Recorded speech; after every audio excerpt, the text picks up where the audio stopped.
জীবনে একজনকেই হালালভাবে ভালোবাসেন, এক পুরুষের প্রতি নিজের জীবনের সমস্ত আসক্তি রাখেন, এক্সপেকটেশন রাখেন। আপনি যদিও বা ঠকে যান, আল্লাহ আপনাকে ঠকাবে না। যদিও বা আপনি হেরে যান, আল্লাহ আপনাকে হারিয়ে দিবে না। একদিন না একদিন আপনাকে সুখের পথ দেখাবে একজন। আওয়াজ দিয়ে বলেন, তিনি কে? পৃথিবীতে যখন আপনি সফলতার উপরে উঠবেন সিঁড়ি বেয়ে বেয়ে, পেছনে কিছু কুকুর থাকবে ঘেউ ঘেউ ঘেউ ঘেউ করার জন্য। তবে এটা মাথায় রাখবেন, কোন মানুষের মন্তব্য আপনার গন্তব্য ঠেকাতে পারবে না। ভাব দিয়ে দেন, মানুষের কথা চিন্তা করেন। Don't think about people what they think about yourself. You have to think about what Allah think about yourself.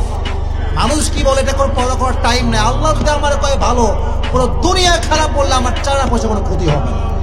তোর মা স্বার্থপর হতে পারে, তোর বাবা একটা সময় গিয়ে স্বার্থপর হতে পারে, তোর সবচাইতে কাছের আপন বন্ধু ধোঁকাবাজ হতে পারে, তোর সবচাইতে কাছের বউ তোকে হাত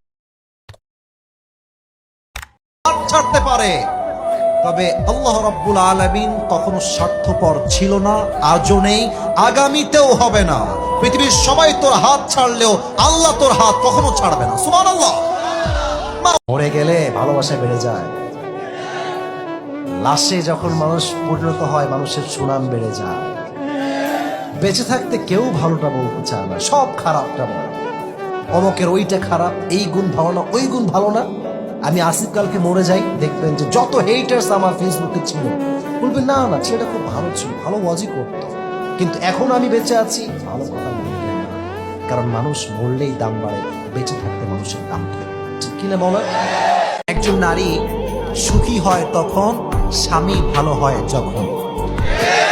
শ্বশুর খারাপ হোক ডাজন্ট ম্যাটার, শাশুড়ি খারাপ হোক ডাজন্ট ম্যাটার, ননদ খারাপ হোক ডাজন্ট ম্যাটার, যদি স্বামী ভালো হয় দিন শেষে একজন নারী মাথা উঁচু করে সমাজের সামনে দাঁড়িয়ে যায়।